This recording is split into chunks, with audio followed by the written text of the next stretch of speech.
Berbagai upaya dilakukan pemerintah pusat maupun daerah untuk mengatasi penyebaran COVID-19.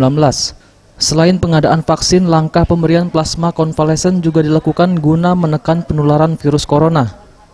Kepala Unit Transfusi Darah atau UTD PMI Kota Palembang, Dr. Silvi Dwi Putri mengatakan, plasma konvalesen umumnya diambil dari orang yang pernah terjangkit atau penyintas COVID-19 yang sudah dinyatakan sembuh atau negatif selama 14 hari dan tidak memiliki gejala COVID-19.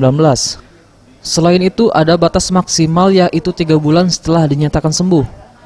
Untuk di Kota Palembang sendiri, donor plasma konvalesen merupakan hal baru, sehingga ke depan diharapkan banyak pendonor yang bisa membantu. Dari Palembang baru bisa di awal Januari ini, dan sekarang kita sangat membutuhkan stok untuk pasien-pasien yang mengalami gejala berat dari COVID-19, dan sekarang masih memang untuk stok kita belum ada karena memang susah untuk mencari pendonornya. Jadi harapannya dengan adanya gerakan ini di hari ini bisa menggerakkan hati para pendonor yang telah sembuh dari penyakit COVID-19. Rata-rata yang mendapat plasma konvalesen ini bisa mendapat perbaikan untuk yang gejala berat. Jadi untuk plasma konvalesen ini hanya khusus untuk gejala COVID yang sedang dan berat yang menerima plasma konvalesen. Aturannya gimana?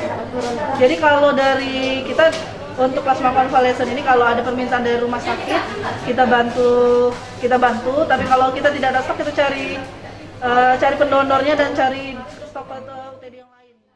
Saat ini sudah ada 31 UTD PMI yang ada di Indonesia yang sudah bisa melayani donor plasma konvalesen. Donor plasma konvalesen dari mantan pasien kasus positif mengandung antibodi SARS-CoV-2 yang mampu meningkatkan imunitas kasus COVID aktif bergejala sedang dan berat. Eza PM, Sriwijaya TV.